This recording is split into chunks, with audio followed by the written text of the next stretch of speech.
Próxima headline a ser explorada aqui, né, temos a hierarquia conceitual do projeto, onde a gente vai entender aí todas as camadas que a gente definiu por padrão, né, para esse projeto. Então, o projeto é organizado em 5 níveis hierárquicos, tá? A primeira camada é o projeto, né? Web Scraping API separado por hífens em minúsculo, né? E aí temos a raiz de tudo, como podemos ver aqui na direita. Na segunda camada temos o pacote, ou domínio, chamem como quiser, eu vou usar o termo domínio, e ele agrupa módulos de um mesmo domínio de interesse. Então esse domínio aqui, vamos supor que a gente tem um robozinho que ele faça scrapping no Mercado Livre, como a gente está seguindo o exemplo aqui do Mercado Livre, vamos falar, temos esse robô, né? Então o domínio de interesse para fazer scrapping é Marketplace, né? É esse modelo de negócio que a gente quer fazer scrapping. E o mesmo equivale para os outros, né? A gente pode ter Shopee, o domínio continua sendo Marketplace, podemos ter a Amazon, o domínio continua sendo Marketplace, tá? O que vai surgir um novo domínio se o módulo de interesse não for Marketplace, né? Como está aqui no nosso caso. Então, beleza, o módulo ou alvo, né, representa um site ou fonte específica dentro de um domínio, como eu disse. Dentro de um domínio, que é o Marketplace, vamos ter aqui, por exemplo, o Mercado Livre, né? Vamos ter Shopee, vamos ter AliExpress, vamos ter Facebook, enfim, vários, né? E a quarta camada são as etapas dentro de todos os módulos, né? Aí vamos ter Downloader, Extractor e Output, tá? Que é o que chamamos de pipeline, né? As 3 fases universais e obrigatórias do pipeline de scrapping, né? Então são essas 3, independente do módulo, sempre temos que tratar, né, aqui nesse projeto de API dessa forma. Downloader, Extractor e Output. Vamos entrar em mais detalhes daqui a pouco, tá? Mas cada uma tem sua responsabilidade. E a quinta camada são as classes. Vamos ter aí Service, Validator, Exception, Configuration, né? Então, por exemplo, aqui dentro de Downloader, né, temos aqui a pipeline, Downloader, Extract e Output.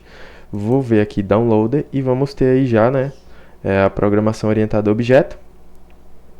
E dentro de cada um dessas pastas aqui, né, das classes, vai ter o arquivo aí, né, propriamente, respectivamente, para a própria classe, ok? E a lógica estrutural é universal, ou seja, todos os módulos, independente do domínio, seguem exatamente a mesma estrutura de pastas, etapas e classes, ou seja, independente de um módulo nascer ou não, o padrão vai ficar o mesmo sempre. Vão ser as mesmas pastas, os mesmos arquivos sempre. A única coisa que muda é a lógica interna, né? Que aí a lógica interna vai ser adaptada às regras de negócio e à estrutura do site-alvo, tá certo? Porque a lógica interna depende muito do site-alvo, né? Porque tem sites que são mais difíceis de fazer scrapping, outros não, ok? Próximo headline, estrutura completa de pastas, né? Então temos aqui, todo o diretório do projeto deve conter um arquivo init.py vazio, né? Não deve ter conteúdo dentro dele. Isso é obrigatório para que o Python reconheça cada pasta como um pacote importável. Nenhum diretório pode existir sem ele, né? Então vemos aqui na direita que está sendo aplicado, né?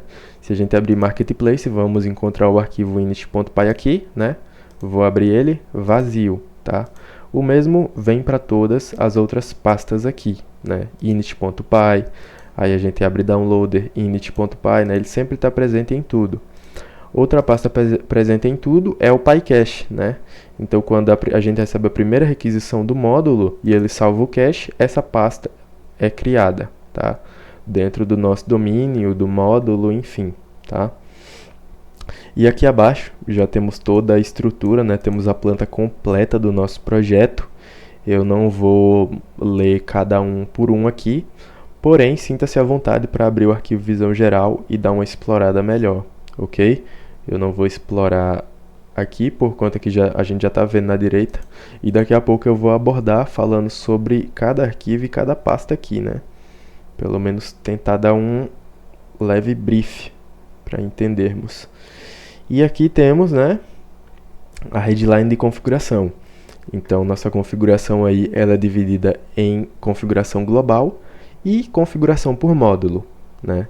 Então, o projeto separa a configuração em dois escopos, né, que é o global e o módulo. Essa separação é uma regra estrutural e não pode ser violada, né? Então, a configuração global pertence à infraestrutura da API como um todo. Ambiente de execução, porta, chave de API, e tudo isso aí vive na raiz em .env, né, e na pasta shared config e o arquivo settings, tá? Então, a configuração do projeto, de todos os módulos, de toda a infraestrutura necessária, a gente trata aí na configuração global, nesse arquivo env, que eu estou abrindo aqui, tá? Nesse arquivo env, ou aqui dentro de shared, config e settings, tá? Vamos explorar cada um desses arquivos mais para frente, ok? E a configuração do módulo pertence às regras operacionais de um módulo específico, né? Que aí temos o comportamento de cache, timeouts, retries, delays, né? E essa configuração vive dentro do módulo em, no caso aqui, módulo, vamos no Mercado Livre, temos aqui a .env, né? Que já temos aqui linhas de variáveis de ambiente preenchidas, tá? Que isso aqui é a configuração basicamente aí do módulo do Mercado Livre, beleza? E também temos aquele mesmo caminho, né? Shared, config e settings. E aqui vamos ter as settings também para o módulo, tá? Então a gente separa essas configurações aí por conta que a gente quer ter uma configuração global, né? Que envolva a infraestrutura da API e todos os módulos, né, como um todo, mas também a gente quer dar liberdade para os módulos, né, porque a gente não sabe no futuro quais módulos teremos, então vamos deixar aí, né, como alternativa essa configuração por módulo, ok? Porque da mesma forma que pode não ter, né, configurações adicionais como o Mercado Livre tem, pode ter como ele tem também, ok? E o princípio de tudo isso, como eu falei, regras de um módulo ficam dentro do módulo, né? O .env e o settings.py da raiz são exclusivamente para a infraestrutura global e nunca devem conter parâmetros operacionais de scrapping, tá? Cada módulo carrega e expõe sua própria configuração de forma isolada, como eu acabei de mencionar. E vamos tratar aqui agora dos arquivos da raiz do projeto, tá? Então temos aí o main.py, né, da raiz, e ele é o ponto de entrada global da aplicação. Ele tem a responsabilidade fixa e nenhuma lógica de negócio ou regra de domínio, né? Se eu abrir aqui, né, vamos ver que como tem aqui na esquerda, vamos ver aqui, né? Primeiro, ele instancia o FastAPI com o lifespan, né? Então já temos aqui o lifespan, o método assíncrono, né? E aqui já temos instanciando o FastAPI, ok? E ele também registra um middleware de segurança, como podemos ver aqui na direita, tá? Registra o handler global de exceções da API, né? Então ele que importa, né, todos os erros dados aí, né? E ele também, vamos ver mais para frente aí, que existe uma exceção global, tá? Todo erro, toda regra de sucesso que a gente tiver, vai passar por esse método de exceção global, tá? Perdão, somente os cenários de erro, né, vão ter uma exceção aí por padrão. E ele também descobre e registra automaticamente os routers e jobs de todos os módulos, tá? Vamos entender mais para frente aí o que são os jobs, né? Mas no vídeo anterior eu mencionei jobs, e jobs são aí tarefas agendadas, né? Que a gente usa aquela biblioteca lá, Apps Scheduler, para limpar cache, né? Que é a tarefa que a gente está definindo nela no momento aqui, né? Nesse job do Mercado Livre. E é isso, né?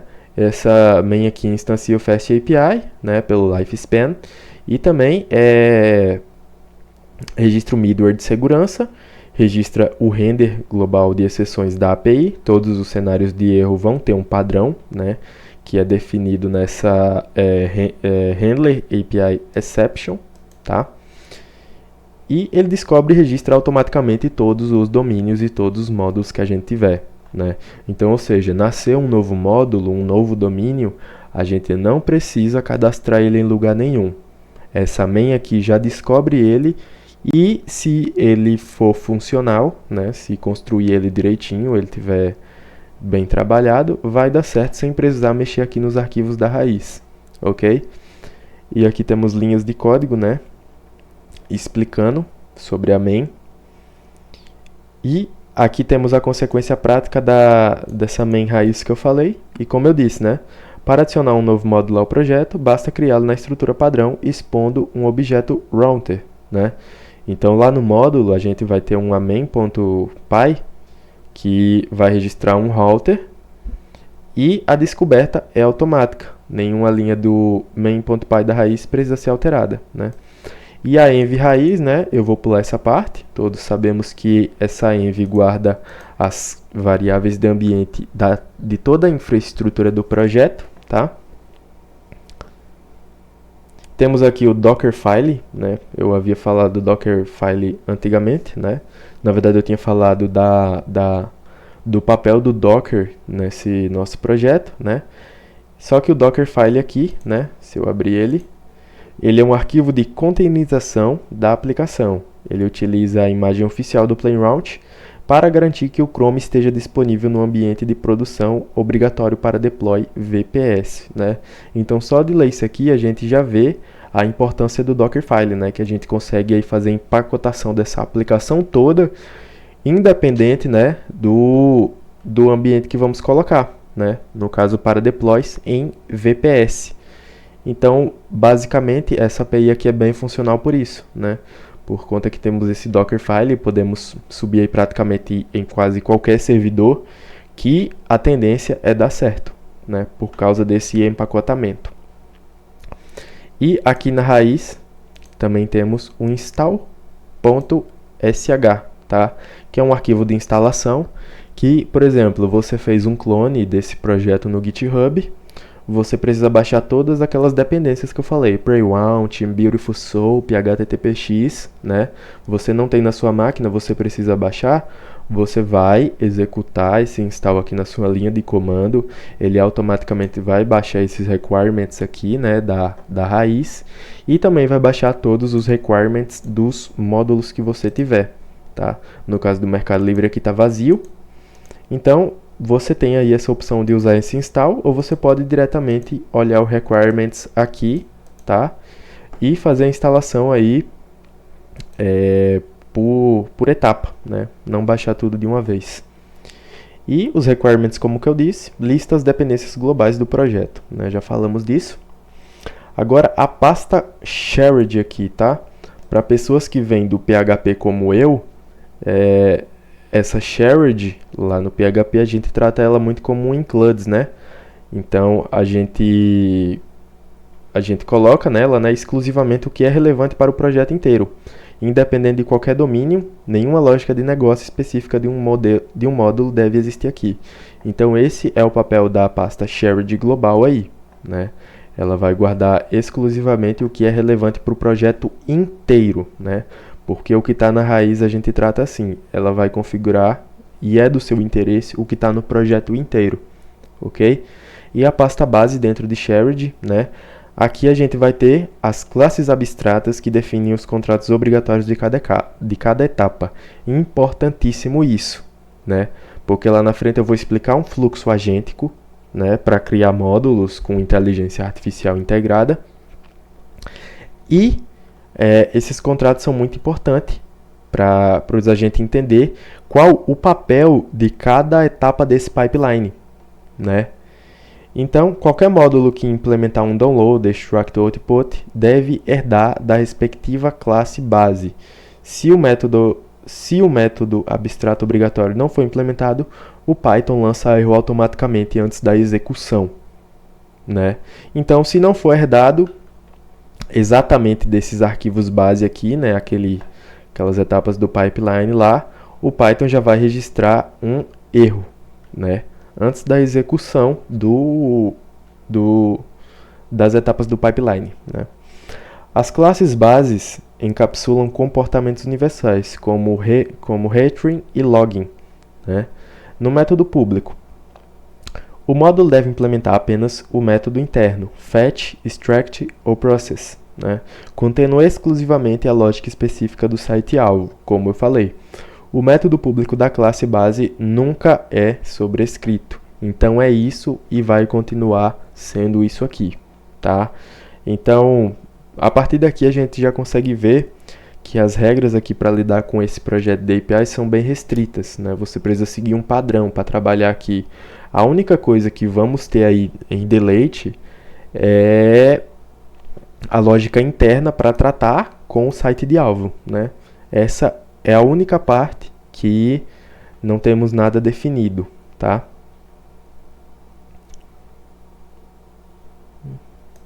Veremos aqui agora, né, o papel do arquivo settings.py dentro de config, dentro de shared, ok? Então, settings aqui, como a gente vê, ele é a ponte, né? Ele lê o arquivo env, né, da raiz e expõe as variáveis de infraestrutura global como constantes em Python, né? Então, nenhuma parte do sistema que a gente tem aqui vai ler essa env diretamente, né? Primeiramente vai falar com esse cara aqui, né, que é o settings, dentro de config, dentro de shared, e ele vai ser a ponte de comunicação, né? Ele é um contrato entre as variáveis de ambiente e o projeto, né, que precisa usar essas variáveis de ambiente, ok? E é aqui em settings também que a gente usa aquela biblioteca que eu falei anteriormente, né, a python.env, tá?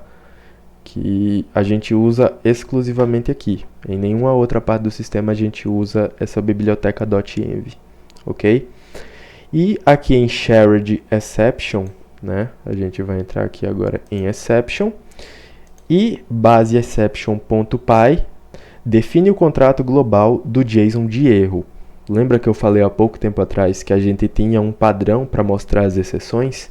Então, sempre que houver uma exceção, ou seja, um erro, a mensagem vai ser dessa forma aqui, tá? A gente vai ter código, a gente vai ter mensagem, vai ter o estágio, vai ter o domínio de erro, vai ter o módulo de erro, enfim, é uma forma que a gente encontrou para padronizar as exceções, tá? E todas as exceptions específicas das etapas herdam dessa classe base, garantindo que qualquer erro retornado pela API, como eu disse, sempre siga o mesmo formato, independente de qual domínio, módulo ou etapa o gerou, ok? Agora vamos descendo aqui e temos a pasta secret dentro de shared, como podemos ver aqui, e o arquivo dentro dela é apk-middleware.py, como podemos ver aqui. Esse carinha aqui tem uma responsabilidade gigante, né, na nossa API, porque ele é o middleware global de autenticação, né? Então toda requisição via post que a gente recebe, né, para essa API, antes passa por esse middleware, tá? E qualquer um que não tenha aquela API key definida nas variáveis de ambiente não vai conseguir acessar a API, tá? Então esse middleware é o modelo de segurança que a gente adotou aí, né? E toda requisição recebida pela API antes de chegar a qualquer módulo é validada, né? Lá é validada, né, a API key que está lá no header contra o valor definido em settings.py, né? Então a gente vê aqui já, né, que esse middleware ele já herda, né, aquelas variáveis de ambiente me perdoe, ele pega aquelas variáveis de ambiente pelo settings.py, né? Como eu falei agora há pouco, que settings.py serve como um contrato aqui para nunca ser acessado as variáveis de ambiente diretamente, beleza? E nenhum módulo conhece ou depende deste arquivo, beleza? Agora descendo aqui para baixo, vemos aí as regras do middleware, né? Toda requisição sem o header, né? Sem essa API key ou com chave incorreta, retorna 401.